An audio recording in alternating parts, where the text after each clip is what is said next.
Hi guys, it's Melly Starz again here on Melly's Couch, and today I have the privilege, the honor to sit down with like one of the most famous people ever, or like low-key famous is what we're going with. He's a producer, performer, engineer, and a dad, Roy French. Oh, that was a beautiful intro. Thank you. I try to get all of the things. So you said somewhere that it gets weird. So fucking put on your pants and grab your tits. What? Yes, this is a quote, or you tweeted this out, I think. So I feel like that is the perfect way to describe this roller coaster we're about to be on. That's crazy. Well, yeah. I mean, it does get weird out here in these streets. Yeah.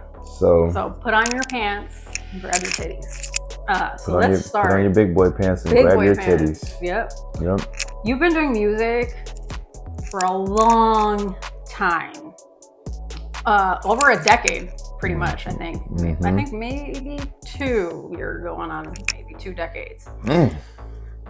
Yeah.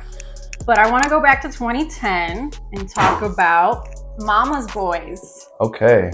That was a group you were in. Yeah, that was a group that me and my brethren started. My brethren, Black Raphael, we started back in the day. This was around the time where everyone was getting their feet wet and performing and rapping and stuff like that. We call it the U Media era.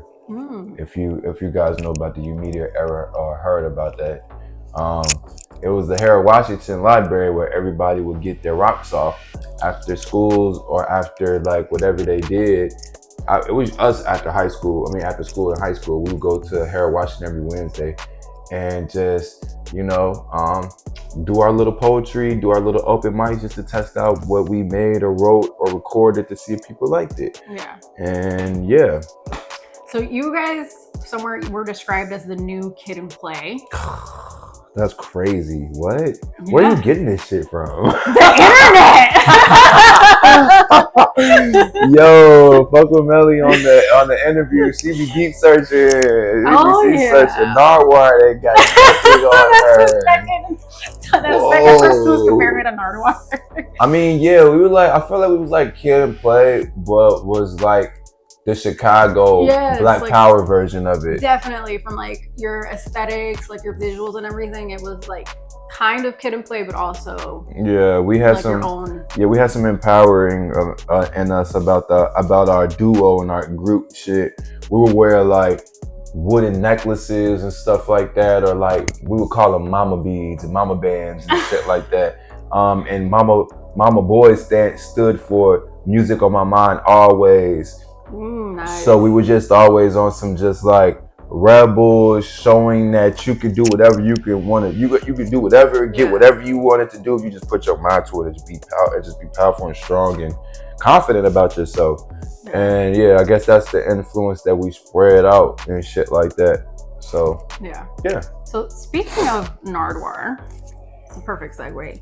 You were Momma Boys was recently mentioned on a Nardwaur interview with Dead Boy at Summer Smash. Yeah, Lucky. Yeah, he said that you guys were like his inspiration coming up and everything. That's love right there, man. So how was that? Lucky. Man, Lucky, he was LC back in the day, but he Lucky now. That boy big now. Shit. But yeah, that was our homie and shit. That was our brother and shit. That wasn't our little brother. We weren't little in his ass. That was just our homie. He was doing big things too. He had his own little movement and shit too. But the way he started after us. But the way he was rapping on some like, he was spitting that like Stang. They called themselves Stang Gang shit. Yeah. Stang Gang. And at first, it was like hip hop and shit like that, but like people weren't rocking with that shit. I feel like he weren't rocking with that shit, so he switched it up and started spitting that Stang Gang music and shit. And then that's what was hot. That the shit that you was living, the shit that we was really in, the shit that was the theme music to our lifestyle. That was like the spark of like Lucky and shit to do that shit. And I feel like we inspired him a little bit, but not off the raps. We inspired him off the energy and how he was coming and shit. just all the off the confidence and shit. Yeah, because I think you guys have like different styles for sure. Yeah, of course, and shit. I mean, he been doing it as long as we've been doing it and shit too, man. He just, you know, got farther in it, but because he kept going and shit like that. But yeah, shouts out to Lucky, that's my boy and shit. Appreciate you for that shout out. God. So what happened to Momma Boys? Like what? I mean, Momma Boys, we turned into Higher Learning, and then Higher Learning turned into Drip Gang, and then Drip Gang just dispersed into all.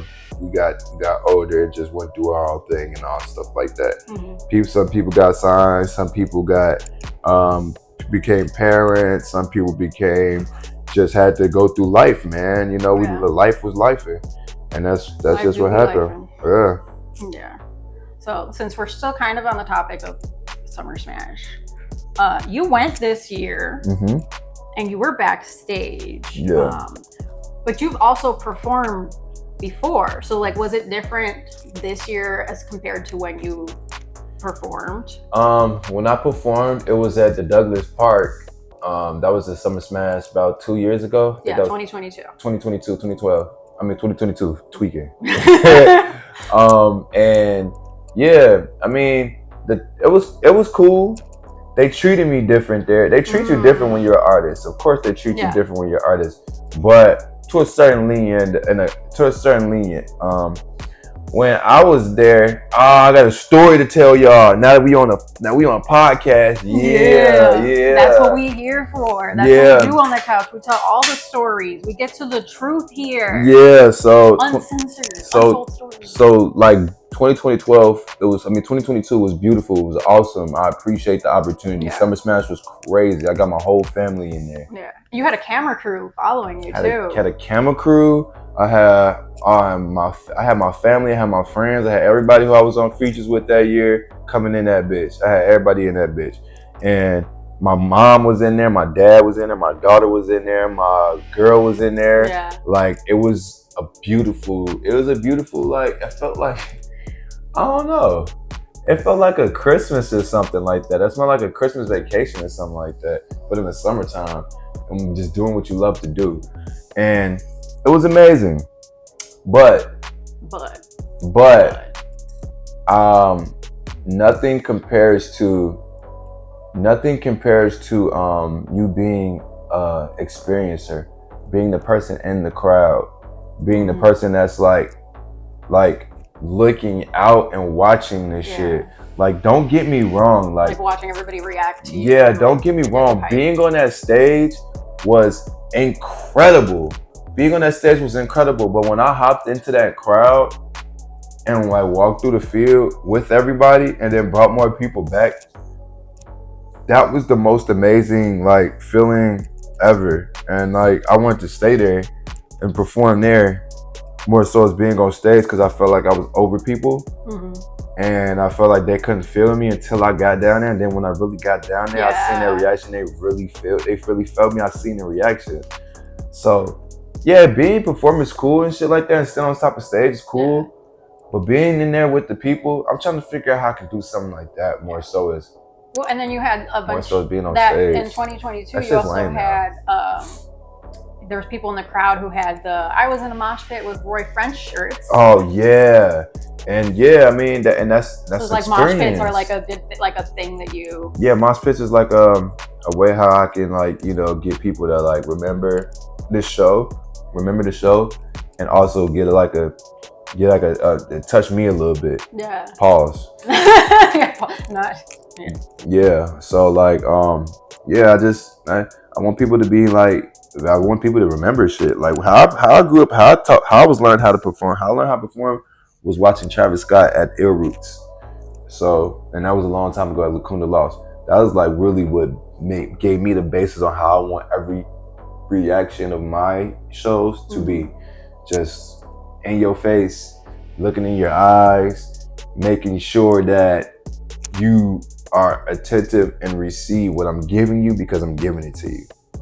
And you're not just here just to be like, I mean, we here. Yeah. Like you're supposed we locked in. Put your phone down, put your drink down, really hone in because this is shit from the heart. So I want you to like put your heart into like feeling this shit. And that's really what my basis was of like, you know, performing and shit like that. So I always want to get that effect in my with the mosh pits and just being in the crowd. So yeah, I want to figure out like a concept and a way to where I can like perform more in the crowd, more so as being on top of the stage, because that shit is kind of lame to me now. That shit is like corny as fuck. Yeah. Did you perform at the Summer Smash after party too, or you just Yeah, I performed at the Summer Smash after party with Noza Jordan and Warhol. Shouts out to them. They doing their thing too, and yeah, it was pretty cool. That's nice. So like, was it like, did you have pressure performing during the day with your own set, and then also having to? I had pressure. I had pressure every day until that millisecond before I got on.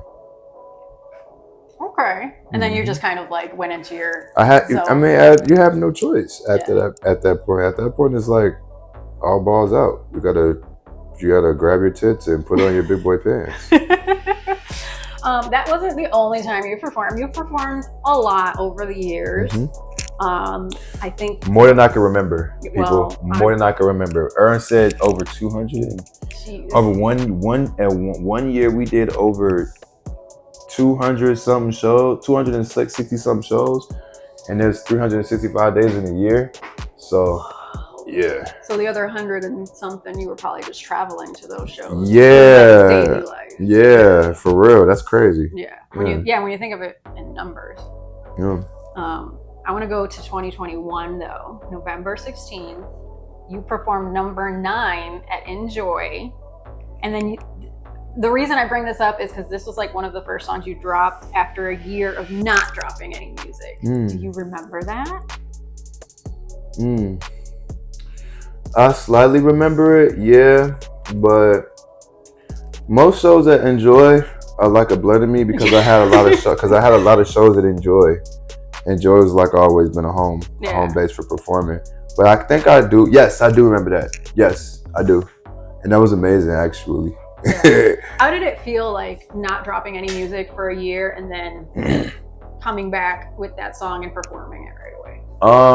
It felt refreshing. It felt very refreshing to know that no matter what I was going through, life be lifing, but still people like gonna be there when you get back. Yeah. And even more. And I switched up my style when I came back. So I felt like that was another like reason why people was fucking with it, because I started the soul drill wave in Chicago. I started this whole like New York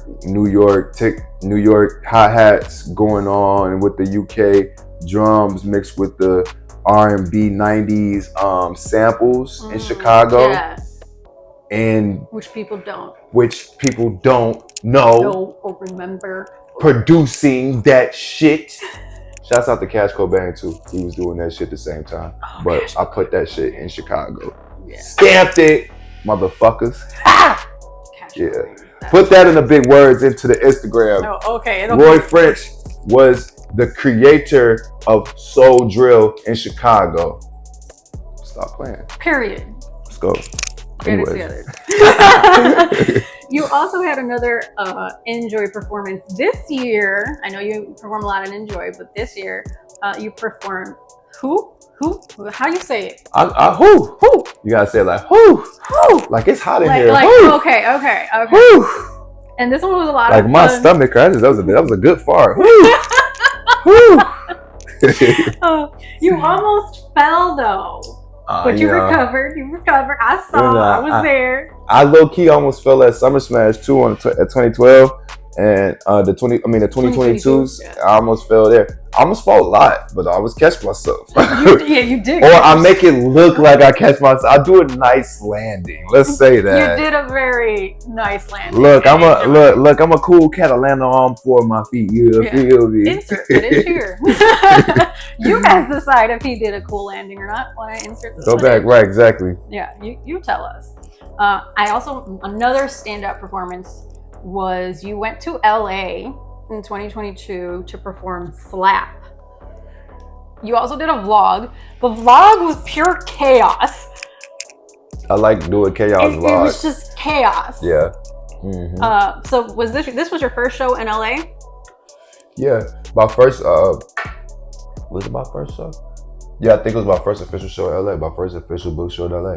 Yeah. Yeah. So how was it like flying in and doing all of that? Man, like shouts out to big homie, good nigga, Sweet Haven, St. Louis, the rackling crackling sumo wrestler, Good Stress.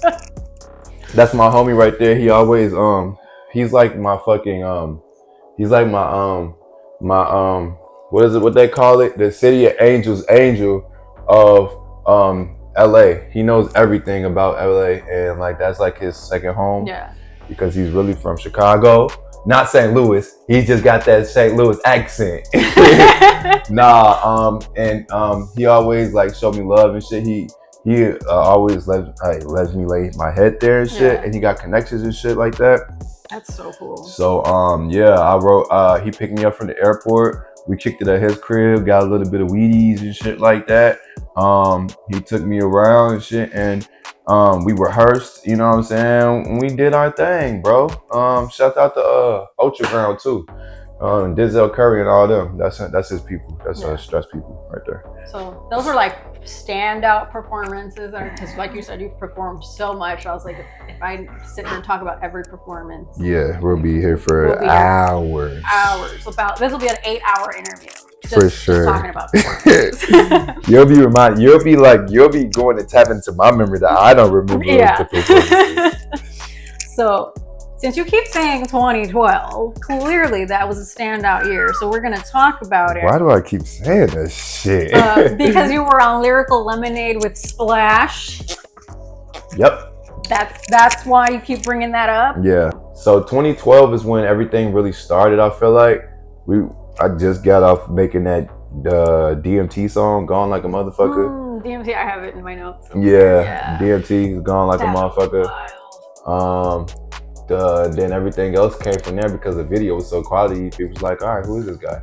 And the song was so good. So then Lyrical Lemonade started coming out and shit like that. And they started doing shows. They started doing headline shows at Music Garage. So I started performing there. Music Garage. Nice. Yeah. I'm gonna fast forward to 2015 because you had Dripstyle. Yeah. Yeah. So you were like on a train with a pink shirt. Yeah. It was also featuring Jinx, The Natural. And so you were wearing pink a lot during this time. Yeah, still wear pink. If pink is like your thing, which is why I wore somewhat of a pink dress. Yeah, still wear pink. I got a giant pink bag in my car right now that I gotta pull out. Something pink. I don't know if it's gonna fit or not. I'm hoping it does, but I had to bring you something pink. It's gonna fit. I gotta wear the hair, but yes. Oh my god, yes, it fits, and it's like your style, kind of. Yeah. Oh yeah, we doing this all day today too, y'all. You're gonna see this on the story for sure. I got a pink hat from the house. Yes. I had to bring it a pink. That's the thumbnail right there. That's the thumbnail, yeah, for sure. So why pink? I mean, why not? Right. Pink is like, actually pink. It's actually not pink. It's magenta. Yeah, so the only reason why I was pink is because magenta was the first color that I actually seen on acid. Yeah, that was actually the first color I actually really seen on acid, and I actually fell in love with that color. My favorite color was red at first, but then it became magenta, and then pink is a little bit higher and a little bit it's like a yellow. It's no, this isn't. That's like a fuchsia. Yeah, it's more fuchsia. Yeah. I was like, no. But yeah, pink is like, trying to show the people the pink. It's a happy color. It's also it's a judging color. People like to judge that color, you know what I'm saying? And then if you're a man, if you masculine and shit and you wear that color, it actually makes you look better and shit like that. Yeah. It's cause you're confident enough to wear it. So it was like, why not? We got all the thugs wearing pink now. Fuck you talking about. And then also Drip. Drip Dripstyle. Splash. Pink is just a very happy color. The ladies love it. And why not? Why not pink? Yeah. Okay. You just wore it so much, I had to bring it up, and I was like, I was on a mission to find the right shade of pink, but it's very specific. It's everywhere. It's on the insides of your skin. Yeah. So like this is it's in your mouth. Come on, why not? I told you guys this was gonna be a chaotic interview. Come on, why not? Get with the program. Get with the program. So I'm gonna kind of bring up just random songs that stand out to me, like I like the aesthetics of, or whatever, or quotes or things. So come on, 2016. Let's see if you can name your song. John Jacob. Jacoby. Wow. Okay. I didn't even finish. Trying to get my cake up. That song was stuck in my head. Blow the world forever. up. I can care less. It was so much fun. Where the hell did you come up with this concept? John Jacob Jingleheimer Smith. His name is my name too. John Jacob, trying to get my cake up. Blow the world up. I can care less. Just because, why not? I mean, again, why not? John Jacob, trying to get my cake up. Like, that's me. I'm John Jacob trying to get my cake up and blow the world up. I can care less, because on this journey that I'm going towards, nigga, of course the world's about to end. Look how fucking crazy it is. Yeah. I can care less. I'm still gonna try to get my cake up, because I'm only a dust and a speck in this tiny ass globe in this big ass universe that's just trying to make it before I go or the world blows. So like, that's it. It's simple. It's just a simple way of thinking. Like, you gotta get it. You know what I'm saying? In your own individual way. Like, as a human in your own world, blow the world up. I can care less, because I'm still gonna get it. Facts. So now, one more night, one more day, one more prayer, make it all go away. Meditate. 2014. Yeah, meditate. It's like a really trippy kind of like beat. Oh, and then it's on Face God. And this is like a different style, I think, from like, if we compare it to like Jacoby. That was how I started. Yeah. That was my first project. Kind of like a back track, but you know. Yeah, so like Face God was that was my acid journey and shit like that. I mean, very trippy. I mean, cool. Like, let's say Chance did start it, like, you know, the acid rap shit. But like, we really went on that journey and like broke that shit down and like served that shit and like really put ourselves through the like ways of what that shit can do for me. Actually, people know me, niggas know, like I was one of them, you know, boys out there putting that shit in the streets, you know what I'm saying, and exploring that shit too at the same time. And that's what made me face God, like literally face God. And it was either I was facing myself or I was facing God, the person in front of me who was telling me, or the energy in front of me was telling me to leave the block every day. Because I was staying on 78th and Ingleside, and I wasn't trying to be a product of my environment. I was actually trying to like make something out of myself. And I knew that like I wasn't trying to be in that shit. I wasn't trying to like, you know what I'm saying, be on the block or like become one of them niggas that was out there. So I tried to leave and go to the last stop on the red line every day and face God. Or go downtown and like, you know, just serve until I couldn't serve no more. Or go on an experience or go on a trip that, you know, actually changed my life and shit. Because this is just what... Okay. Weed is a surface level of interaction that you can have with somebody that wants to buy something. Coke is on a higher level. It's like, you know, that's bigger money. Acid is on a spiritual level, strong spiritual level of interactions and your serves and shit, people that you meet and shit. And the people that I was meeting, like with this acid shit, it was like showing me and unraveling the world in a certain way, in a different way that I've never ever thought of or never ever. And this is me just jumping off the porch. So for me to have this experience jumping off the porch, like I knew things that other people didn't know, and I was moving in a different way to where I had more power and more knowledge than the average person, because I was doing these research chemicals and doing these fucking drugs and shit like that, and selling these drugs and putting myself in this experience and making music with this shit at 18. You know what I'm saying? So that's basically what Face God was. that's a super deep and that's also what all backed me go from Face God to Magenta and Drip Gang, because I was facing God and I just seen that color, and then I was like, I don't want to see iridescent holographic anymore. I like seeing magenta now, and then from there, Okay, so still staying on 2014. Yeah. Let's talk about Crack and French. Okay. I don't know if you remember this. I remember Chris Crack. So, tell me about this whole Crack and French. Crack and French, yes. I feel like that was the cross between Drip Gang and New Deal Crew. Drip Gang, I feel like we was transitioning into like some whole new shit, some whole bigger shit.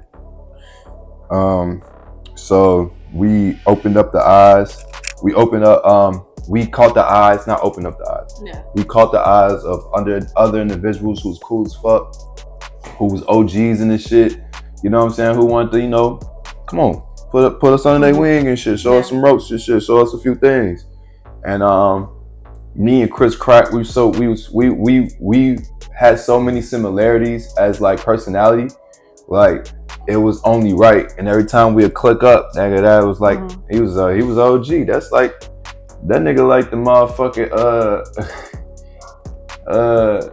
let me see. Let me say something good. I want to say something real good. Okay. Something that's gonna really like drive the point home, kind of. Yeah, that nigga like the Rocky Marciano. He like a skinny baklava. You know what I'm saying? He like a skinny what the fuck is that name? Action Bronson. Okay. He like a skinny Action Bronson. He a real cool, dapper ass, player ass nigga for shit show. He's still to this day cool as hell. Shout out to them. Shout out to New Deal Crew. Shout out to Chris Crack. Shout out to Turtle. Shout out to all the niggas. I don't know if they still rocking with each other or shit like that, but yeah, shout out to all of them. Yeah. That was the clash of Lyrical Lemonade, New Deal Crew, and Drip Gang. That's why because it felt like it was like a whole collective. Mm-hmm. So I was like, I'm just gonna bring it up and see what he could tell me. Yeah, that was go too deep into it. But let you. That was just our tap at. That was just our tap at. You know what I'm saying? Seeing what Cole had in mind for our taste together and shit like that. But yeah, that was cool, man. And we still got a lot of shit that we ain't put out. Yeah. You know what I'm saying? That probably might not get put out. I was gonna ask, are you gonna put it out? Probably might not get put out. Might get put out. We probably make some new shit. Shout out to Crack. If you see this shit, nigga.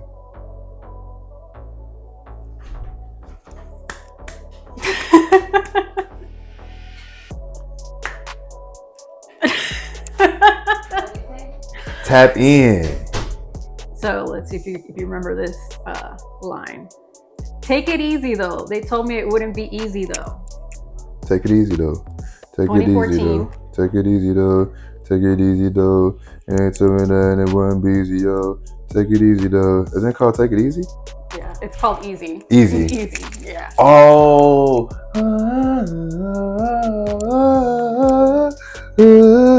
That was I think that was the first video. It was one of Cole Bennett's ever first videos. One of Cole Bennett's ever first videos. Easy by Roy French. Look it up. It's out there. It's in the stamps. Look it up. It's one of Cole Bennett, Lyrical Lemonade's first ever videos he recorded. It's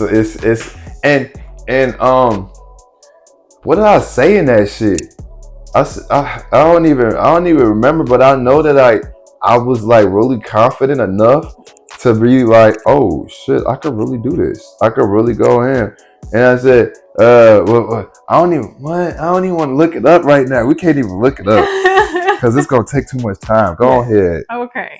We're gonna look it up after this. That was a good song. That was the first Cole Bennett video he ever had recorded. Yeah, look it up. So now we're gonna go to one of my personal favorites. Let's go.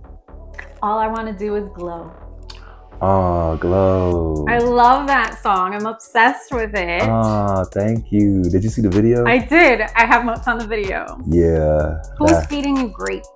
That was a girl named Stephanie. She used to manage fucking Taylor Bennett, I think. What did she used to manage Taylor Bennett? Oh no, Kids These Days. Yes, she used to manage Kids These Days. Her name was Stephanie. She raw as hell, man. Wherever you are, Stephanie. Hi. Hi, Stephanie. And why were we doing ballet in the rain? That was so because interesting. So I was like, how did we come up with this concept? Because it was unorthodox. It was just it was abnormal. It was like who can you see? Why would you see a girl doing ballet in the rain in a fucking tennis court? Yes, that's why I'm like, okay, I gotta ask because why? Like, it's cool, but I was like, why? Like, how did we get here? it was this mystical, like fantasy, like putting a fantasy like scene in real life, like on some anime shit. Cause that's really what I'll be on. I'll be like trying to like even if you see my art, even if you like look at my art and shit like that. Cause I do art too, and do graphic art. If you see my art, it's all anime like influenced and shit, and like trap influenced and like and bring it up later. Yeah, and hyperwave and like collage like influenced and shit. So like that's what I want to put in my music too, in my videos and shit too. If I can put it in some way, and that was just my element of doing some shit like that. Yeah, getting high for the rest of my life. We already kind of touched on this video or this song. Getting high for the rest of my life. Sober September. Yeah, that's not happening anymore. And this video will be out in September, so we're still Sober September. It's gonna be out in the end of September. You know what I'm saying? Yeah. We ain't getting high for the rest of our life anymore. We only smoking weed. Okay. You can smoke weed on Sober September. But you can't drink. Can't do no hard lick. You can't do no hard drugs. And that's it. Yeah. Weed is good though. Weed is from the earth. And we got waters for today. We got waters. Okay. They're over there. I'm gonna grab them in a second. But we got waters, so that's what's gonna be in the cup. Yeah. So gone like a motherfucker. It's called DMT. DMT. I'm gone like a motherfucker. Smoke strong like a motherfucker. I swear that's alright. Get high for the rest of my life. Yeah. I love that song too. I actually recorded that song with my homie Azur Rich. Azur Rich, yep. On you did a couple of things with him. On 91st and Langley. That's actually a few blocks away, or 2 blocks away, of where Lil Scoon got killed that and shit. R.I.P. Lil Scoon. But yeah, nigga, we record that at the tree house. We call that bitch a tree house. We call that bitch the tree house. And I record that mud. He was supposed to be on. I think he was on that bitch. I think we dropped the version when he was on that bitch too. Yeah. But I think so, because I remember seeing his name. Yeah, it was somewhere. Yeah, it was it was somewhere where we dropped that shit to where he was on it. But then we dropped the official one. He wasn't on that mug, and we dropped the video, and that actually blew me up. That song actually blew me up for everything else that to where I'm at to this day. And every step from that way, that shit blew me up. It's still going crazy. So y'all go check that shit out. DMT. So I don't have a quote for this one, but I just want to ask you about Motion, because you dropped that a couple of years ago. One of my favorite songs ever. You got a lot of favorite songs. I think like every song is your favorite song. Damn. And that's fine. I think that that's Damn. great for an artist to be like, this is my favorite, this is my favorite, this is my favorite, because it means that you're making music that you like.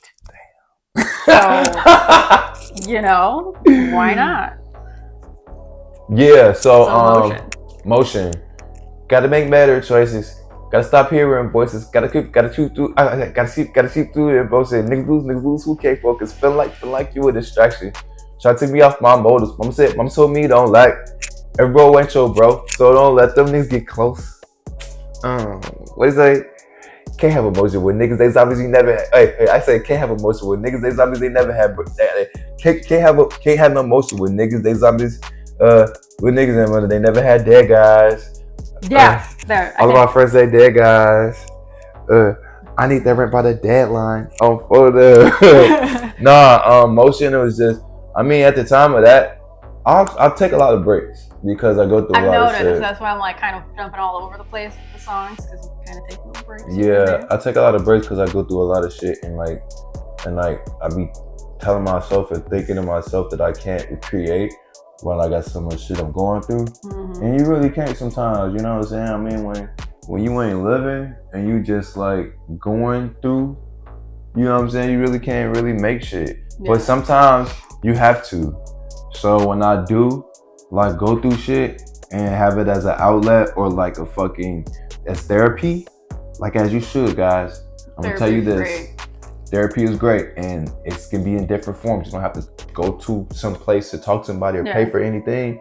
You can actually talk to your friends, like actually people who got a good interest for you, family members who actually not like who are not stuck in their ways, who actually are going through the same shit that you're going through but actually been through it, or make music or create, or go to the gym. If you want to have or feel good or get some motion, get some therapy by making music, going to the gym, or talking to the best people. Yeah. Other than that, stay crashing out. Stay not trying to be locked in with yourself because you choose to. But you're a human. You are a Homo sapien. You can walk, you can talk, you were born with willpower. Stop being a dummy and get some motion. There you go. And do your fucking thing and fucking like.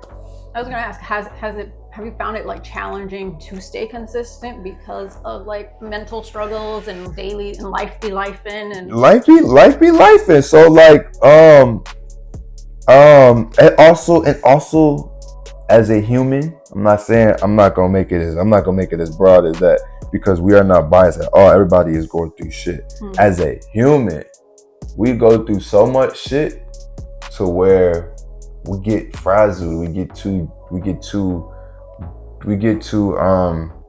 scatterbrained in what is important and what we should do. You know what I'm saying? So like, yeah, of course I get stagnant like a lot, but that's only because of the same habits that I go through for coping.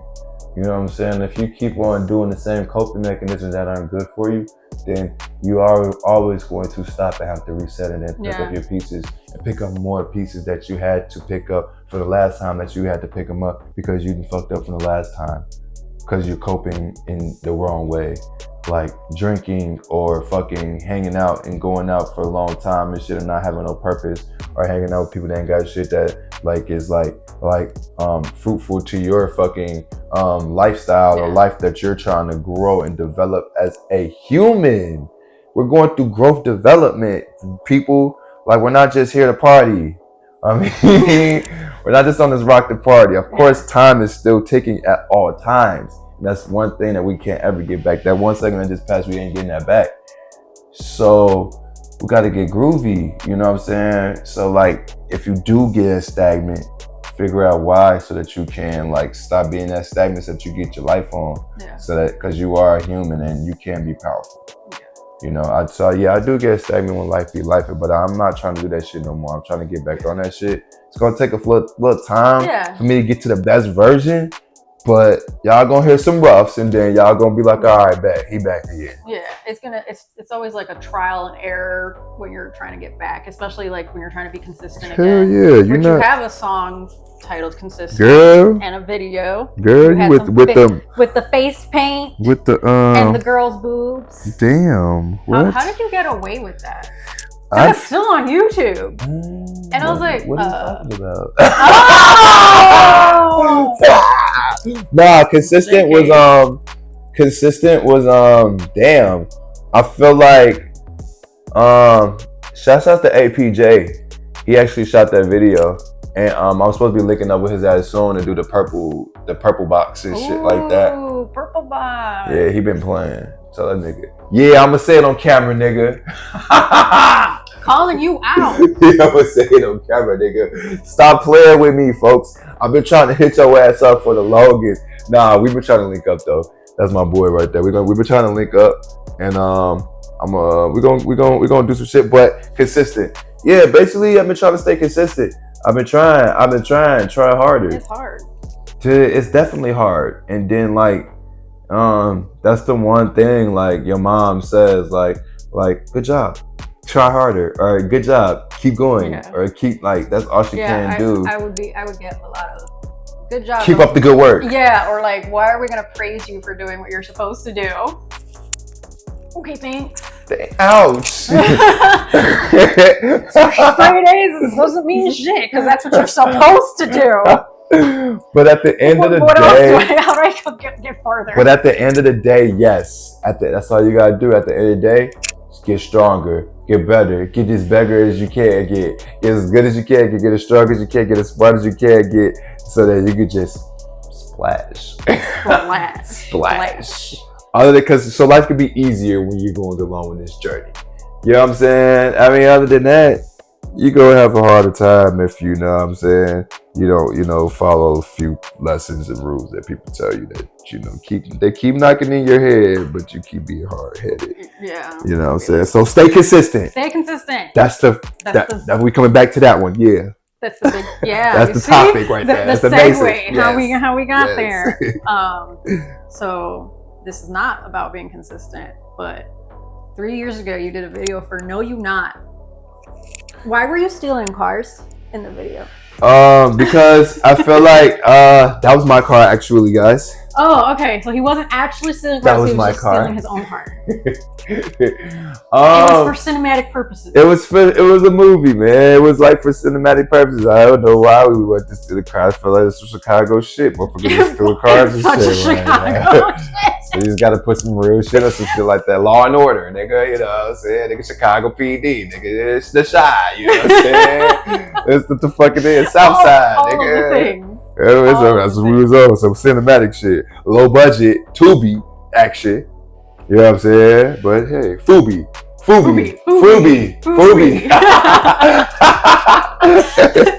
Speaking of stealing cars, watch how I do this segue. On East Side Baby, you were playing GTA in the video. Oh wait, East Side Baby. Oh yeah, I was playing GTA. It was off the Room mixtape. Yeah, I was playing GTA. What was I playing? What kind of GTA was I playing? 5 or was I supposed to play 4? It was an old one. It was an old one. Yeah. I was probably playing 3. It don't matter. Yeah, we was playing GTA. I mean, that's such a classic though. I love GTA, man. Me too. Like, hey, when is it? How many more months do we have to the new year? We have 4 more months to the new year, y'all. And then after them 4 months, they still gonna tell it. They're gonna give us another update. Yes. And then we gonna figure we gotta stay alive though. We gotta stay alive. Exactly, just for that. I feel like I've been no, Melly, we gotta get our streaming together. We gotta get let's set our streaming up, G, so we can get this GTA Plus so we can get rich. I already got a Twitch set up and everything, and I got my Sims games on there, but like I haven't. You a Sim streamer? I haven't done it in a while, but yeah, I was doing the Sims streaming. Follow her on Twitch, y'all. I don't remember what my Twitch is, but yeah. I'll put it into this stream. We gotta just start a whole new one. We just gotta do the whole new one, G. Come on. For GTA. For GTA. Exactly. For GTA. Because Sims and GTA is probably not. And it's gonna be a whole totally different thing. Now they're gonna probably have like the role playing shit really going on more cohesively and shit like that. So we gotta do something. We gotta do something. Yeah. We're gonna figure it out. We're gonna figure it out, Stay y'all. tuned, because you never know what the hell we're gonna get into. Roy and Melly on the couch of GTA streaming. Coming that's soon. gonna be dope. That'd be insane. Another scary part of that video. You were on the edge of a building.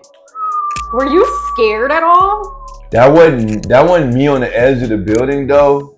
What was I? Was I laying on the edge or some shit like that? Yeah, you were like really close to it. Yeah, that was. I mean, my homie actually. Shouts out to Say So. If y'all know who Say So is, you know who Say So is. The motherfucking wildest, smartest, most loving, strongest, fucking free Palestine ass nigga ever. For sure. Were you guys scared to be on the roof? Because I was watching the video and I'm like, that nigga fell off of it. No! He fell off. That was his crib. That's whose crib it was. He fell off that bitch, bro. Like really fell off that bitch. He fell off both the roofs he stayed on. Oh my God. Yo, am I lying, gang? Am I lying? Tack. Then this nigga fell off of the roof at my crib, and then this nigga fall off of the roof off. Come on, bro. Stop playing with me, man. That is wild. I was scared. I was like, somebody's gonna fall. And he's still alive. How? And he's still alive. Driving Beamer in LA, making Uchi. You know what I'm saying? Living life, getting swole and shit. Real talk, real demons outside, nigga. Falling off roofs and shit, staying alive. He's like a cat. He got 9 lives. He from Senegal. That nigga got 9 lives and 18 bloods, 16 fucking years. So you mentioned earlier that you kind of are in like, you like anime and like animation and stuff. And you used to do like 3D characters. Yeah. I saw on your Twitter, I believe. Do you still do it? And like, how did you learn? I had a phase of when I was trying to learn that shit. You know, when you have ADHD and ADD, you have to occupy. You gotta occupy your fluttering ass brain, and and when you get older, you can't just do Ritalin and shit. You gotta just like fucking like, thug it out. You know what I'm saying? Just thug it out. That's gonna be a real. Thug it out. And we're just gonna be online. Thug it out. Thug it out. You know, when you have ADHD and like ADD, you gotta just, you can't just do Ritalin. You just gotta thug it out. And like, I was trying to figure out like a new art aspect because the NFT shit was really popping. Yeah, you were kind of getting in that with. Yeah, and I was finding that like little things to where you can like put an AI into the Blender app to where you can like randomly like change the like fit on the character that you're making. So I was just trying to make like little characters and shit so that I could like do that NFT shit. But that shit's hard as fuck. That shit's hard as fuck. Anybody who fucking like does 3D animation, 3D sculpting, anything that has to do with Blender, anything that has to do with 3D what's they call it, the cinematic 3D media, like y'all are the motherfucking goats, because y'all can make video games, y'all can make anything, people, atmospheres. Like hats off to you. I don't have my hat. No. Hats off to y'all. There you go. Nah, real talk though. Like y'all really got it on that. And then I know it's a very expensive. It's a very expensive thing to like maintain, cause y'all gotta have a lot of gigs, a lot of memory and shit that it come with. Like I commend y'all, cause I can. And you were doing it. You kind of started with the NFTs. But let me get my crib. Let me get my like space. Let me get my little man cave where I can really study in, really hone that shit in for like 8 days, 2 weeks to like really learn that shit. Cause other than that, y'all got it. Y'all can have that shit. That shit's so hard. Like I tried to do that shit, but it was just too hard for me. I'm being 100% with y'all on this podcast right now. When you can't do some shit, step away a little bit. You know, do something different. Yeah. Or learn that shit and then come back to it. Or go to school for the shit. Other than that, Yeah, because I was gonna ask if you were self-taught or if you like had actually. No, I was on YouTube with the shit. I was like tutorial, like looking for tutorials, and then I was like self-teaching my. That's usually how I learn everything. YouTube Versity. All right, y'all. University, yep. Know that you don't got to go to school no more. I'm not saying don't go to school because you need get your degree. Get your degrees. You know what I'm saying? I got a couple of those. Huh? Got a bachelor's and a master's. You know what I'm saying? Turn yourself up. You know what I'm saying? Turn your temperature up and get your degrees. Get your degree. But YouTube Versity, you know, if you want to learn something, you know, off the flams, get you a tutorial going and shit. Learn how to, you know what I'm saying, do what you need to do. Learn how to sew. Learn how to record. Crochet. Anything. Literally. Motherfucker. Facts. Let me roll this blunt. Y'all distracted me and shit. The camera's distracting him. So sorry, guys. So sorry that we're distracting Roy from what's important. Speaking of important, when you were doing the NFT things, I saw that you were also doing like a program to sell the NFTs where the proceeds would go to a family who has lost someone to gang or gun violence. I'm not sure how that turned out. Yeah, so we sold the NFT, but I don't think I found that family. Okay. I don't think I found that family, y'all. How important is like gang and gun violence, or how has that affected you or like inspired you to do that? It's a big part of my life because I lost a lot of people in that. And in the same sense, it's a big part of my demographic, my nationality, my origin, where I come from. A lot of people my age, a lot of people that look like me are dying of gun violence. No matter what age, it can be by a 14-year-old to a 30-year-old. You know what I'm saying? We are dying by gun violence. So it is very important. It's very important to me that that awareness is known, but fuck the awareness. Like, let's do something about that shit. Yeah, awareness can only go so far. You know, the money that I made from the proceeds of the NFT, it wasn't enough to give to a family member. You know what I'm saying? Give to a family person. Give to somebody. To a family who suffered from. Give to a family who suffered from any gun violence, because it was really only like $200, you know what I'm saying? So, like, and also, I was also like part of a victim and a family member who went through that shit. So, I probably had to put that shit into the family or my family that was going through some shit. But other than that, like. Did that situation like change how you move around or like your perspective on life? Always. Any time when more people pass away or like shock you that, damn, I know what's gonna happen to him, or damn, I know what's gonna happen to her, it makes you more cautious. It makes you more like standoffish of going to certain places. Do you think it makes you more hyper aware of your surroundings? Like, hyper aware, it's fucking like it's like a shield now that you have to put in your head now. It's like always before you get out like if you ain't got your Glock, if you ain't got your Glock 19, if you ain't got your Glock 13, if you ain't got your shit, then nigga, you are really more likely to die in these streets than you not having it. Yeah. So it's better to leave with it than to leave without it, because you never know. And God forbid something happened to me because I'm a father, and in the situation that I'm in right now, you know, me and my BM ain't good and shit, and I don't really see my daughter. So God forbid something happened to me and anything happen, you know what I'm saying? But it's a wicked world. So we have to stay on our P's and Q's. You know what I'm saying? Cause niggas is dying my age that look like me. And it's destined. It's an agenda. I want you to know, guys, Tap in with me. Listen to me right now if you can. It's an agenda of niggas like us to be dead or killed off, bro. It's a genocide. It's a genocide going on, and it's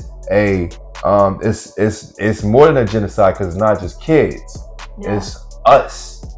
So go to the crib, keep your gun on you, stay alert, and go to work, go home. In the gym. You can't get killed going to the gym. Niggas ain't posted around the gym. Niggas ain't sliding around the gym, nigga. Ain't nobody looking for you around the fucking Planet Fitness or the export, the motherfucking LA Fitness. So go to the gym, go home, go to work, get your Uchi, get your money. And buy bottles if you want to drink and do your vices and shit. No, fuck that. Don't do it. Yeah, stay away from it because it's not gonna make you think good. Yeah, and then it could spiral into, Sober September. We're getting through the month. October, September, we're staying sober. Even though I live sober. I love her voice. We're getting through the month. It's my journalist voice. Come on, is this it all? Is this the go? It's on. It's on. I also, because since you were in the art space, you went to an event. I'm Not Art with Bruh. Yeah, Brandon, bro. Yeah. Yes. So how was that experience? How were those connections? Was it different than like being on the music? Fucking with Brandon, bro, is always a shouts to Brandon. What up, big dog? Fucking with Brandon, bro, is always a what do you call that? It's always a what a fan when you're a fan and you're like always like nervous or some shit like that. What do you call that? Anxiety? No. It's like a fan. It's starstruck? So yeah. Starstruck. When you starstruck, there's always a starstruck moment when I'm around like Chicago niggas, OGs like Joe Freshgood, Brandon Bro, Hebrew Brantley. When I'm around niggas like that, you know what I'm saying? Because like they did it. They're providing. They doing their thing and they're humble. That's the most important part, I think, is like people that stay humble through everything. They're humble. They're like Buddha with this shit. They're Buddha moving across the room. They're Buddha walking down that runway to get on the next plane. Like, it's always like starstruck stardom when I'm like around them niggas. So like it's all love when it was like with that event, because now he's in the NFT environment and in the community. And I don't even know how well that did because I didn't even watch the numbers or anything like that. Cause I don't care about that shit. I'm not gonna lie to you. I care about the art. I don't care about the numbers and shit like that. Once I do do my business class at Harold Washington. Yeah, I'm in school now, y'all. Oh, watch out. It was crazy. It was starstruck. I loved it. Shouts to Brandon, bro. We gotta do some shit. We gotta put our heads together and figure some shit out. I got your number in my phone, but I just don't know how to conceptualize the idea because you're such a big nigga. You know what I'm saying? You such a big nigga. In 2022, you were a busy man. You were hitting all of like these creative aspects. And then I found that you said you owned a studio and you were working on a second one. Yeah. So what happened with that? So I don't think that's currently you're in a studio. Right? So I owned a studio, which was my house, my studio, Thorough Studios, which was the home base. It was the headquarters. It was like the Star Trek for my thorough engineering business venture, because that's what I did. When I engineer, ladies and gentlemen, there are ladies or gentlemen that ever engineered or have been engineered by me. If I engineer you, it's not because I want to get paid. It's because I have a keen for your music and I want to make sure your shit raw and sound good. I also put my little aspect in it. So I don't engineer, I executive produce when I engineer when you come with me. So that part. Yeah. Hold on. Yeah, so that's what I was doing when I was like owning my own studio. And then I got into the garden. Shouts out to Marquita. She actually was the plug for the garden. And she actually hired me to engineer in there towards a professional studio. And then also I was like working out of a few other places and shit like that. But at the same time, the garden was like my spot to where it was a nice home base for like Roy and motherfucking to like in Thorough Studios to actually build his clientele. Yeah. You know, even though like the clientele was built at the crib, I can also have a place to bring Sawbuck now to a professional studio, or bring like fucking Jinx the Natural or motherfucking to a studio, you know?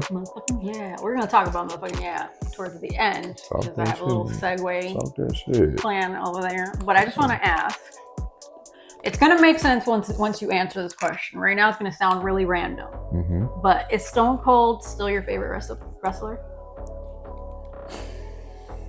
What?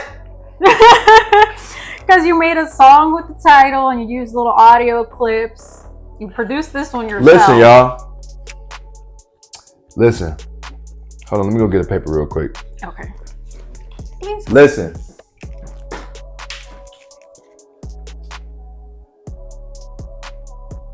Nobody. This is cinematic? Yeah, that's cinematic. Listen, y'all. Nobody is as real, authentic, raw, G, gangster, nigga. He beat motherfucking Steve McMahon's ass, right? On stage, got pulled out by the police, broke out of jail and beat his ass again. Throwback. They don't know about that. Who's better than fucking Stone Cold and Steve Austin? Tell me something better than that. They're too young for that.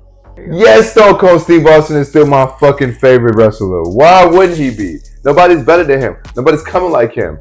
Who's your favorite wrestler? New Day? The New Day? You guys fucking blow me.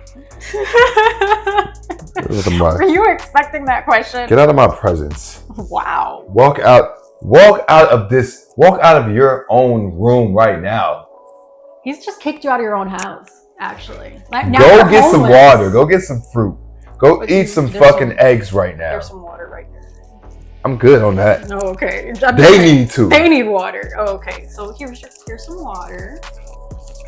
So speaking of producing things, you've also produced 5 projects off of the next project that we're going to talk about, which is 5 songs. Yeah, Out of This World, that project. Yes, ma'am. You did 5 of them. So how was it producing the songs yourself and like being your executive producer, as you said? So like when it comes to producing as a artist and a producer, you hold off songs for yourself. When it comes to being an artist and a producer, you hold off beats for yourself. You know which ones that you do not want to like, give to anybody else. Or you'll eventually like, come back to that beat and be like, all right, I got something finally. But Out of This World, I feel like the momentum for that, everything was coming at me. Cole told me I could perform at his show. At his festival. DJ Sean told me he wanted to do a mixtape with me and shit. But the thing about it was, okay. So, Out of This World. This is gonna be quick. It's gonna be a quick reel right here. Oh, okay. This is how Out of This World was created. DJ Sean hit me up, told me he wanted to do a mixtape with me. After the Lyrical Lemonade news popped off. I started making the music. I started recording the music and producing the music, at the crib and shit. And then boom, I was done in a week. I told DJ Sean, boom, I'm done. When can we link up so that I can how you do the hosting or like you do the shit over? He was taking a little bit long. He was taking a little time because he had a lot of things going on. I took it upon myself to host it myself. Make the whole voices of hosting it, like putting all the drops, putting all the skits and everything myself. And the next week, you know, and then we dropped it after that week. You know what I'm saying? Because so that we can have something for people to like spit at Lyrical Lemonade. Cole walked up to me at Lyrical Lemonade when we was walking down to the dressing room and shit like that. He gonna tell me, so, yeah, nigga, what you do? What you perform? It's like, I was like, I did all my new shit. I did Out of This World shit. I did. He said, damn, nigga, you should have did Save a Hoe. I was like, Oh, yeah, Save a Hoe is He was like, I feel like I let him down of the whole opportunity he gave me, because he wanted me to do my old shit and I get to do shit and I was focused on this whole other shit. You know what I'm saying? Just like so I can get some new fans or some shit like that. But it is what it is, and yeah, that's how Out of This World was made. Yeah. Shouts out to DJ Sean. With Out of This World, you also went back to like your artsy creative stuff because you did the cover yourself. Me and my no, not yourself. You did it with someone else. Like you collabed on the cover. Me and my cousin did the cover. He did the illustration of me, and then I did like the everything around the illustration. Yeah, because you said it was like the view from a mosh pit kind of. Where you get that from? How you know? Because you said it online. Yo, people ask me what the fuck that cover was, and like she just like told me what it was, and cause I said that. Like, stop being stupid, people, and do your research. Do your research. What the fuck is wrong with y'all? You dropped it on 4/20/22, but you were abducted by aliens. Yeah. And the only way to save you was to stream the album. Yo. Do you remember? How was being abducted by aliens? We really going crazy on market and shit. It was crazy being abducted by aliens because them niggas was not friendly. Oh no, I thought they would be. Until you had the Zah. That's even, it makes even for intergalactic relationships. Hey man, you know, weed brings everybody together. Even aliens. You know what I'm saying? And they knew who I was because I was making a lot of noise in Chicago. And Chicago is like, Chirac is like a universe itself. Chirac is like a world-known universe. Oh yeah. So they heard about me too. I mean, of course, I'm from the underground, but these aliens was from the underground. They knew about the underground. They were doing their research. So, yeah. Doing their research, guys. So yeah, I got abducted by aliens and shit. They had to go back to their home planet because they was on the underground for a few years and shit like that. But they heard about me. It was cool. The girl's ugly as hell up there. Ooh. The girl's ugly as hell. They got 3 eyes, 4 tits, 7 fingers on one hand. One hand, and their hand is in the middle of their chest. Shit is retarded. That is not cool. You don't want none of that, yeah. This was another big project because you also edited the how do you say it? Goyard music video. So how was it like editing your own music video? It was a challenge. I didn't just edit it myself. I edited with my brother, Cinematic Solo. I don't even think he does videos anymore. I think he does a lot of I think he makes necklaces and does crocheting now. He doesn't shoot videos no more. But that was my videographer, and you need to get back into that shit, nigga. Beat your ass. Whoa, aggressive. Aggressive. I love that. I love when she does that. Aggressive. Aggressive. I love that, bro. That's my new shit right there. Aggressive. Chill, bro. Instead of being just like aggressive. Instead of being like, stop, nigga, you do it too much. Aggressive. But you gotta say it with the right like vocal tone and everything. You gotta make it sound like it's cool. You can't be like all like, yes, I feel a bit too aggressive, nigga. Yeah. You know, aggressive. Yeah, get back to shooting videos again, nigga, so we can get this money. Cause I got some ideas. Ooh. And you got the equipment.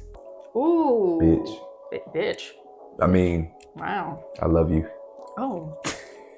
Okay.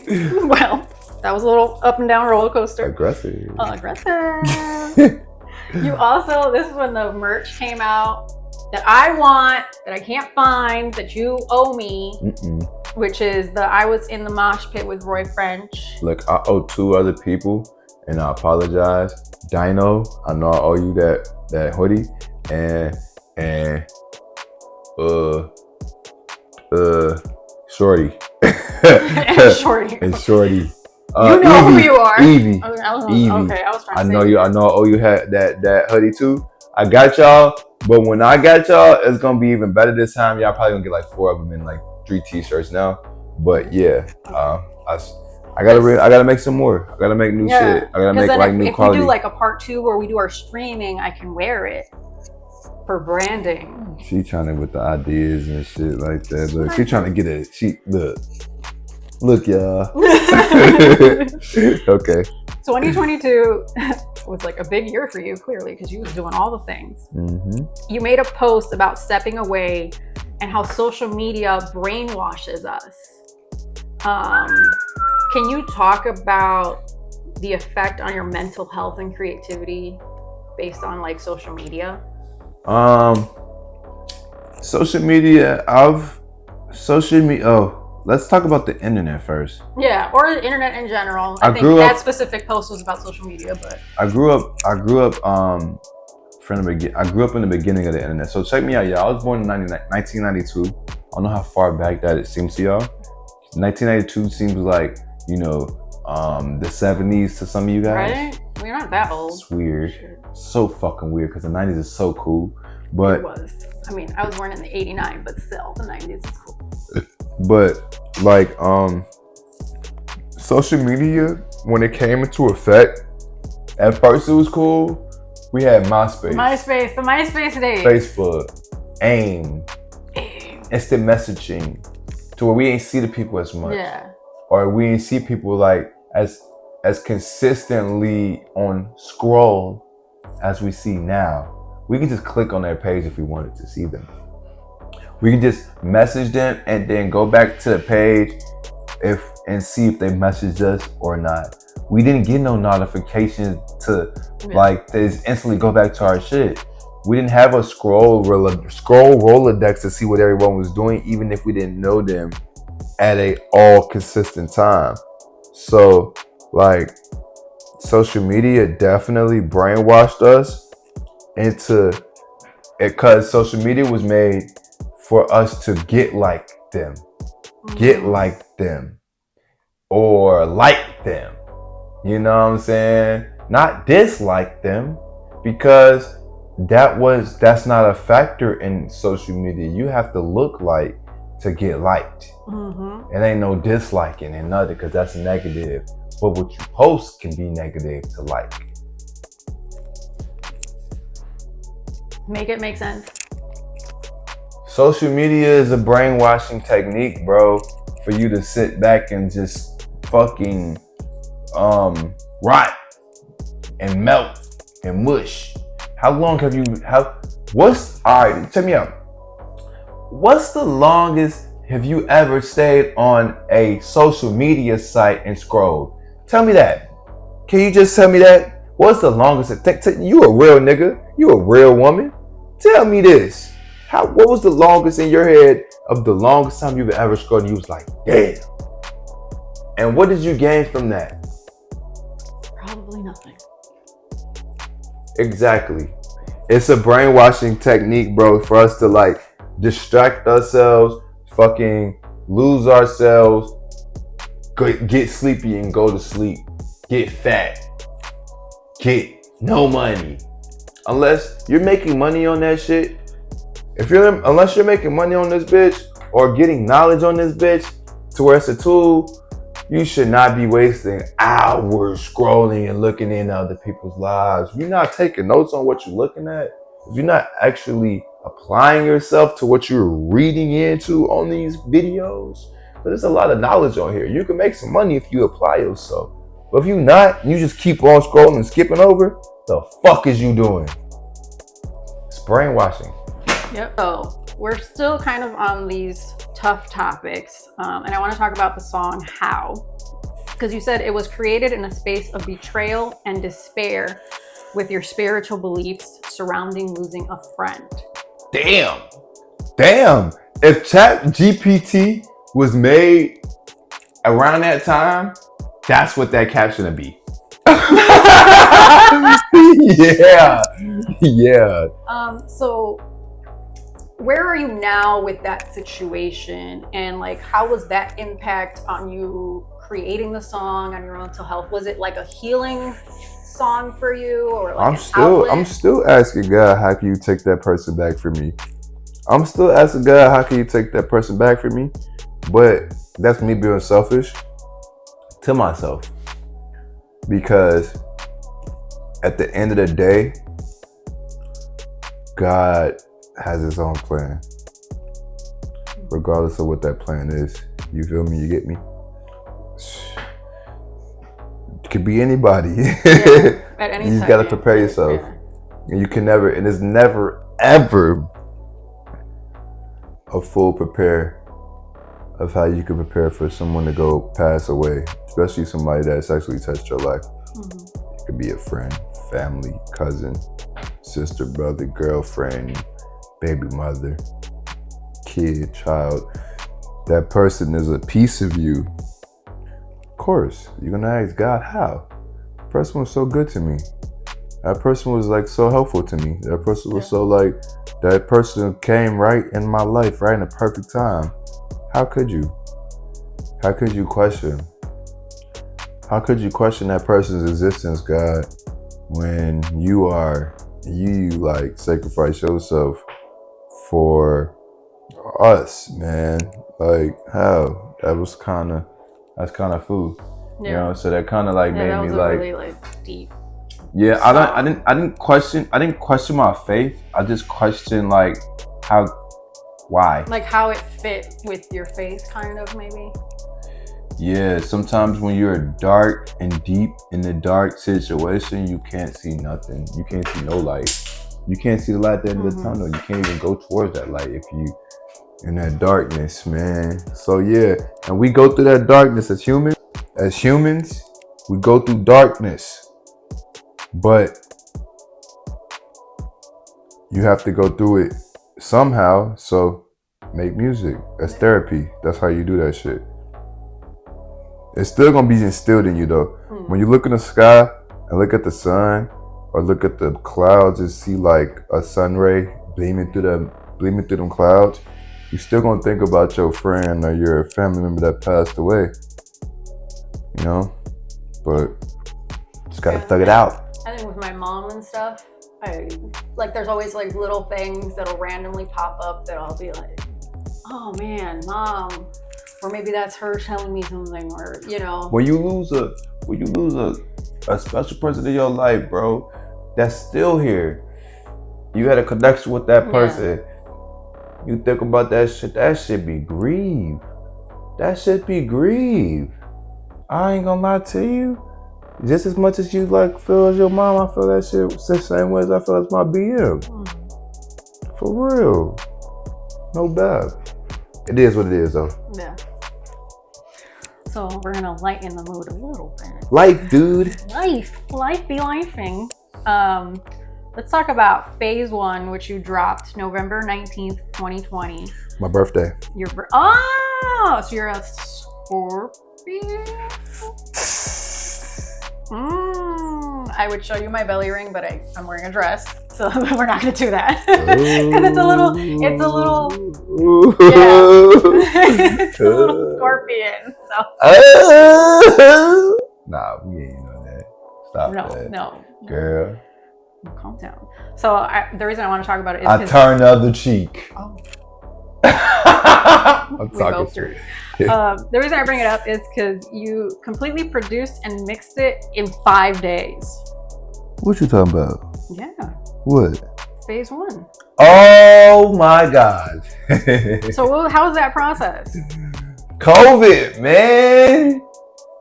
Fucking COVID. Shout out to Zach. Nigga, I don't know what you're doing. I don't know where you at, but if you find this video, or if anybody watch this video or know that nigga, tag him in this shit. Shouts out to Zach. Nigga, I was staying with that nigga for a time in a moment of being, and I created one of the most greatest things in my life, one of the most greatest projects in my life. I really locked in. I really locked in with myself with just equipment that was in front of me.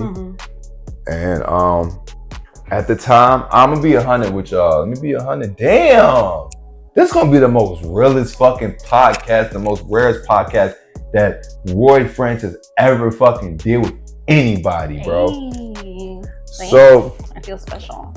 And the time, of course, I just got shot at on 81st and Green, going home at like 4 a.m. Oh, wow. You know what I'm saying? I just got shot at, and me and my girl coming home from like a nice little night and shit, like a nice little late night. I was like 4. She popped out the window. Hey, like she knew the motherfucker. She said she knew him. He blew at our eyes. Think it was like a Mac or it was either a Mac or a fucking Draco. He blew at our eyes. I sped. He didn't hit us. I sped. I boom, boom, boom. I spit the corner for him. I think this was on this was on I don't even know. It was some past Green though. It was like a two or three blocks past Green, going west. And I boom hit a fucking crib. I had a whole house, nigga. I had a whole gate in my Volkswagen. Shit, nigga, we was fucked up total damn near. Drove it to my homie crib and shit, who had the church, who worked at the church and shit. Let that shit sit for a few days and shit. Nigga, fast forward. We move off Peoria and shit, cause her OG kicked us out, cause she was just trying to move new tenants in and shit like that. It was just me and my girl and shit like that. It was just me and my girl. I was fucking with Zach. Zach, cool ass nigga. We met at fucking, what's this shit called? It was some shit off. My fault, yo. It was some shit off of J-Tap. Oh, sorry. I met fucking Zach at J-Tap. Nigga, cool ass white boy. Cool ass white boy. Went to UIC or DePaul, one of those. I don't even fucking remember. We got cool, clicked up. He told me all the shit he do. That nigga engineer. That nigga fucking produce. That nigga's a genius.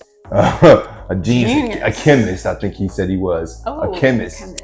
I remember this, yes. I see you say something about the chemist. Yeah. Fast forward, we moved into a spot, me and his girl. He just offered me like, yeah, nigga, you can stay in my shit. Nigga, I got like a little den you can stay in and shit. He had a 1-bedroom and a den.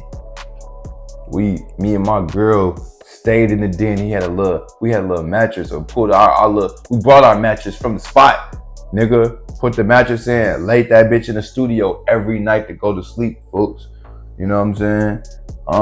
This was during COVID.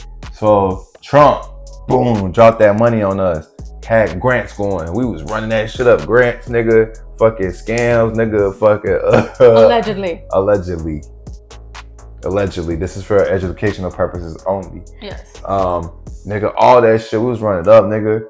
Got a fat ass TV in that bitch. Got the air fryer in that bitch. Nigga, all type of shit. Yeah, so we was standing in that bitch. I was working, making music. He had the equipment and shit in the studio. I was waking up every day doing that shit. Nigga, recording music, fucking producing. He was putting me on tips and shit, showing me he was producing that bitch. He was engineering and shit too, trying to make phase 1. Nigga, I always told his ass, like, yo, whatever we do, nigga, we really gonna make some good ass music, because like we just locked in. And then he just had some type of vibe to him to where he knew. You know what I'm saying?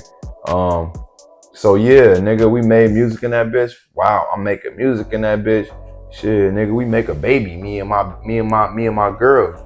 Oh my. During COVID, we make a baby. I'm gonna turn my cheek. On acid. You know what I'm saying? This was an acid trip. You know what I'm saying? That made our baby. You know what I'm saying? And while going through phase 1, and it was one of the most greatest projects I've ever made, y'all. If you can hear that shit, I'm gonna tell you it's on one. It's in one place. It's at one place. It's yes, literally. You actually have to look for it because it's not everywhere. I found it. If I can find it, you can find it. It's in one place, but I'm gonna tell y'all this soon. I'm gonna drop it on all platforms. Ooh. I'm dropping it on all platforms. You heard it here first. And I'm dropping the deluxe. I'm dropping all my music that I haven't put out or that I put out on SoundCloud. I'm dropping all that shit on Apple Music, and I'm dropping all the exclusive tracks. I'm just finna come out with a lot of shit. I'm just finna just surplus y'all with a bunch of music so that y'all can just hear me out, man. I don't really got no goal right now. I just want y'all to hear me out so that I can just when I work out, I can play that music on my workout videos and more so as other people. Into the workout stuff. More so as other people's shit, and so that I can also start doing this marketing shit the right way. But yeah, I'm gonna start putting out a lot of shit. So y'all gonna hear phase 1 on Apple Music soon, but it's on SoundCloud. The rough draft. Yeah. Good. So now we're just gonna go into some more random songs. Come on. Eyes closed, tippy toes. Remember that? Boatloads. Somewhere out in Mexico. Mexico. Yes. Mexico. Have you been to Mexico? No. So you just... I'm not planning on going to Mexico unless it is Cancun, because that's where my homie Gustavo said. Oh, Gustavo. Because you gotta say with the accent. Yes, Gustavo. Sir. That's my boy. Scorpio, so I get nasty. Scorpio, yeah. Wait, what's that from? On it. Oh my God. 11 years ago. That was a song dedicated to Tink. Mm-hmm. That was a song dedicated to Tink. Tink. Oh, he moved the hat. I know you going through that situation with Hit Boy and shit like that.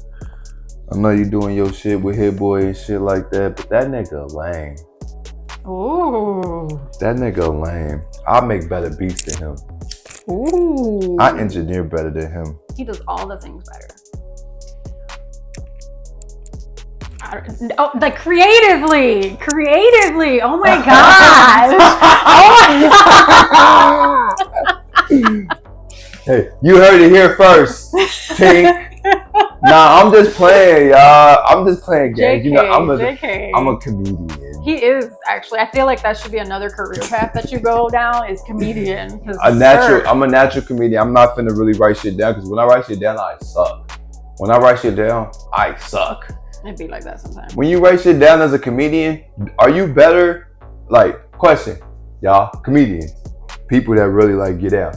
When you are a comedian, do you write shit down? Or are you better when you write shit down? Or are you better when you just freestyle shit? Hit me up on that. Respond to that reel. It's a reel? I don't know. I don't think this would be real. Whatever it is, just respond. Wherever you're watching this, respond. Yeah. She the type to run around town. Town. I don't need that. She the type to, what I say, I can't be, what bitch say, bitch, I need that. Type of bitch, pull it up, looks like I need that. Look, flexing, I don't need that. Stressing, I don't need that. You the type. Bad bitch is the only thing I like. Keep it like I keep my keys. Keep on tweaking, shorty, keep on tweaking. What? Stop playing with me. Nah, yeah. That was she the type.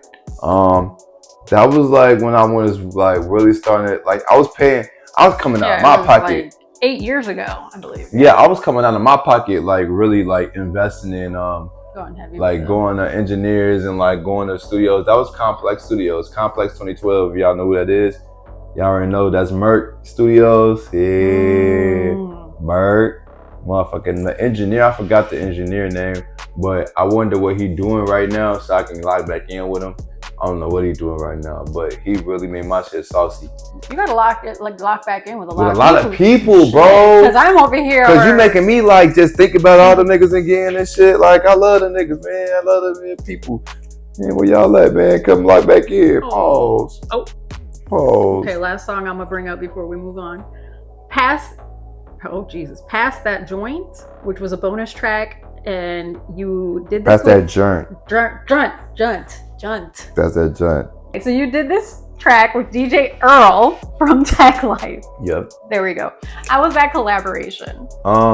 He fucking DJ Earl is actually one of my good friends.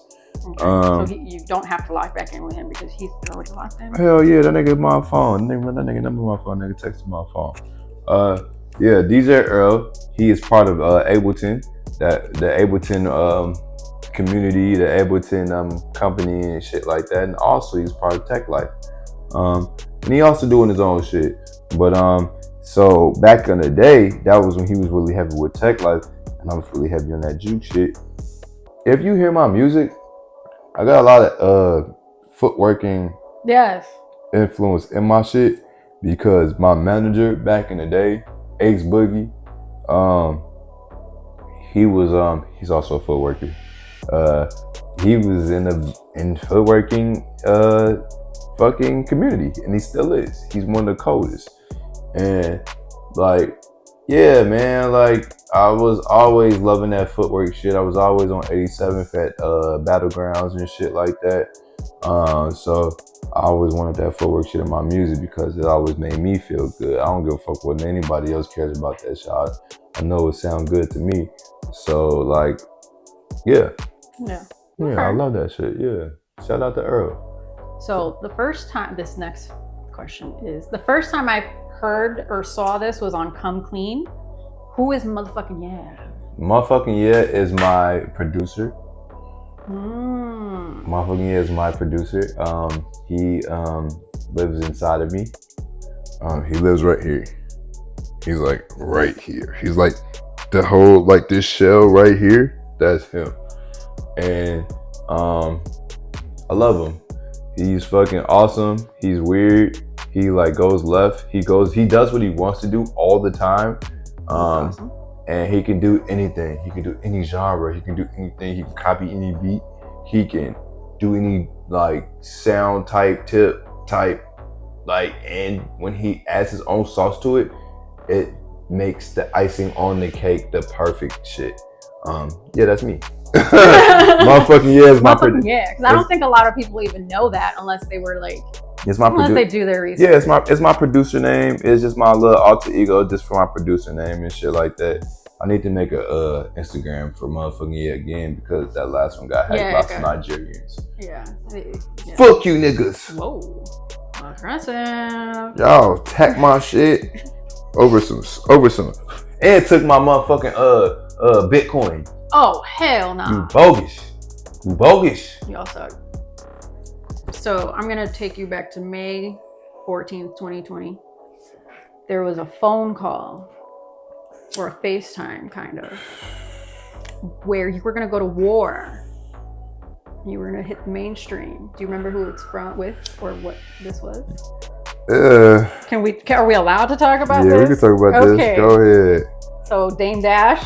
Oh yeah, man. This nigga tried to go to war with us, man. This man tried to go to war with me. You specifically, because he was talking to you. He was talking to me specifically. He tried to go to war with me, man. Talking about what was he saying?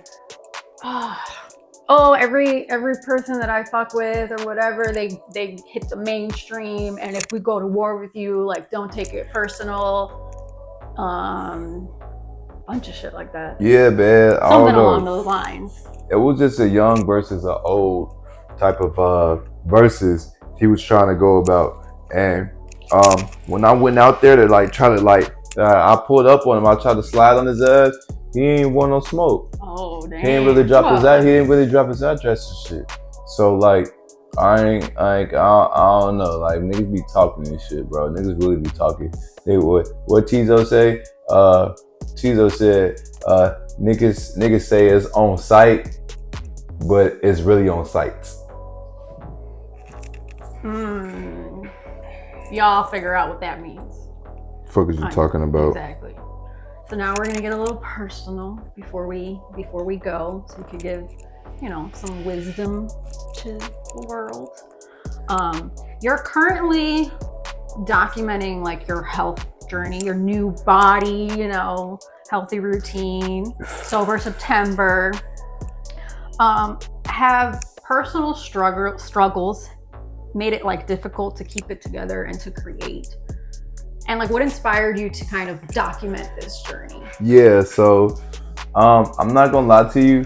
It's they say you have to have a balance in life, and with the shit I've been going through, just the fallout with like certain things and like family and shit like that, and like not being able to see my baby girl how I used to see her.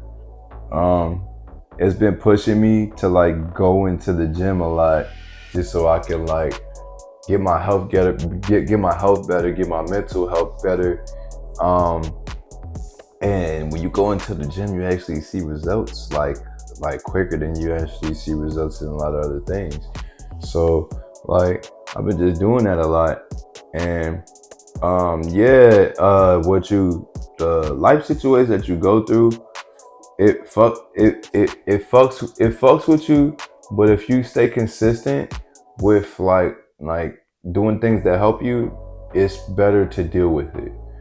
And I'm not balanced right now with how I'm not balanced fully of how I'm supposed to be, I guess.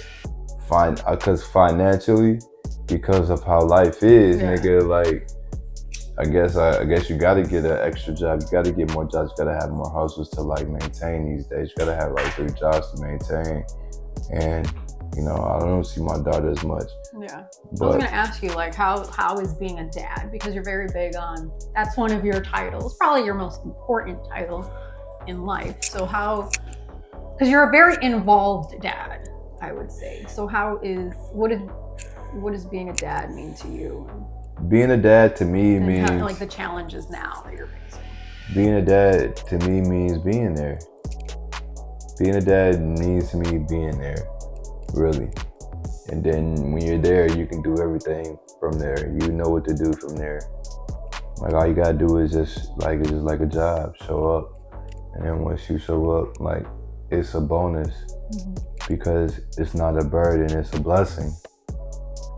To people who think it's a burden, no, you shouldn't have had that kid, or you shouldn't even make that decision, even if it was like unexpected. You shouldn't know. You should have just not been there the whole time. But as being a dad, I think it's just like, doing what you can to make sure that that child knows that she got somebody that cares for her and make sure she's straight. Yeah. Is she a daddy's girl? Yeah, she's a daddy girl. That girl miss me. Last time I seen her, I only seen her for like 15 minutes at the zoo.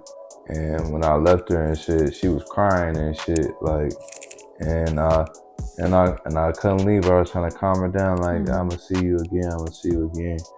But I walked away and I was in my head, I wanted to turn around, but I had to thug it out and walk away, because I know it's gonna get better. The situation that you're in right now. Yeah, I know it's gonna get better soon, for sure. Do you feel like being a dad and like everything going on with your daughter is like motivating you to get into this healthy routine, like to be sober, to get in the gym? It's part of it. It's definitely part of it, because I have to level up to be able to see her again like how I want to see her. Yeah. I feel like that's just part of it. And then if not, that's still how I want to be. It's just for me. It's for me and for her, for sure. That's it. Any like advice for dads, or any personal advice, or any like wise words you want to leave everybody with before we hop into the next level? Yeah, I wouldn't give personal advice I will give some personal advice for you and for everyone else. If you are like really chasing something, lock in with yourself. And if you really want something, make sure it's for yourself, so that you can be fully capable for whatever situation that you need to take on. Because it gets weird. It gets very weird, and you have to either stay alive or die, or fold. You know what I'm saying? Don't get locked up. Don't make no decisions that's stupid because you know you are making the wrong decision. None of that. You know, just stay locked in with yourself. I can't tell you anything else. Don't put yourself around people who ain't doing shit. Just do what you need to do to build yourself, because you need yourself to give to everybody else. At the end of the day, unless you don't want to give to anybody else. Yeah, you can't pour into others if you don't pour into yourself. Yeah, and so you need yourself full so that you can pass yourself on to all the other people. You know? Yeah. You see this, if you see this imaginary like scale right here, you at the top right here, you need this full level of energy, and then you gotta pass it on to all the other people. You feel me? So you gotta have that full energy. So you gotta build yourself up to that fullest energy. You can't just be out here eating all fucked up so that you'll be like sluggish every day. You gotta know what you're doing. There's certain ways to eat better so that you can be like, have full energy and shit and take on your day. Certain things you need to do, you know what I'm saying, to lock in and be better. And, you know, and you can still get them 8 hours of sleep in so that you can be fully again. But, you know. Sleep is very important. I get cranky if I don't get my 8 hours. For sure. Do your shit again though, but stay locked in. Don't never do nothing. Give yourself some rest on, like, you know, your rest days, but don't never do nothing. Like, focus on your dreams and lock in if you really want this shit. Because if not, you don't really want this shit. You don't really want this shit. Literally. For real. So, yeah. Don't crash out. Don't let nobody crash you out. Control yourself. There you go. Control yourself. Don't let nobody control you. You know what I'm saying? Stay fresh as fuck. Stay fleet as fuck. Put that shit on, nigga. If you don't know how to put that shit on, look it up. Put that shit. There's tips on how to put that shit on, nigga. If you don't know how, if you don't know how to talk to the opposite gender, or the gender that you want, or the girl that you want, or the guy that you want, there's tips. Figure that shit out. Become a lead. Stop playing with yourself. Lock in. Just get big. Get big. Get big. There's apps if you want to work out. There's apps that make your whole workouts, gang, and then record your whole shit. That's not gonna be food. Nigga, I'll put you on. Tap in with me. Tap in with boyfriend. Tap in with me. Tap in with me. I'll make you a workout. I'll make you a whole diet that you can get big, that you can get locked in with your brain, get locked in with your family, get locked in with your friends, get locked in with your career, get locked in with your goals and dreams, baby girl, baby boy, big man. Pause. Yeah, pause, please. So before you head to the gym, or work. This is the part I like to end off. I don't know if they told you, if the streets told you, where, you know, you spit a freestyle or like an old verse or a snippet of something. Can I pee first?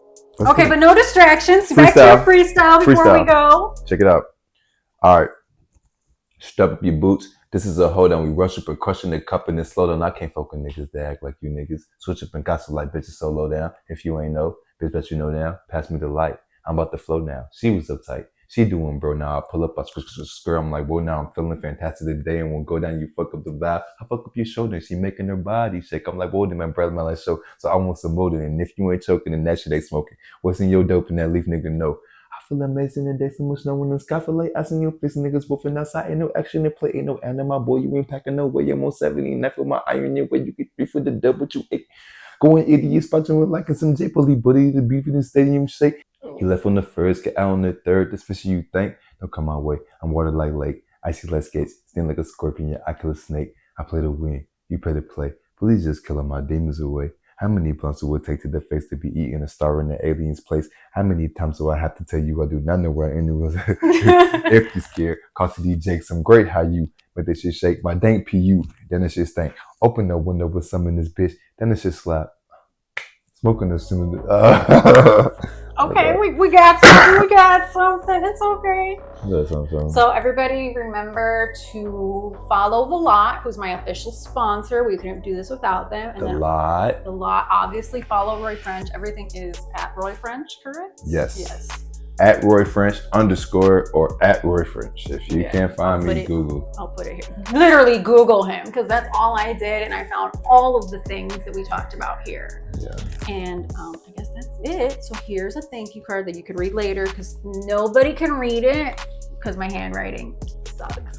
And I used gold on purple glitter. She said read it later. It said my name on it. I was like, what's that shit with my name on it the whole time? It's a thank you card. I want to eventually have like whole thank you basket, like bags and stuff. But we're starting off slow, okay? It's only, you know, we just revamped the couch. But, you know, eventually it'll be big.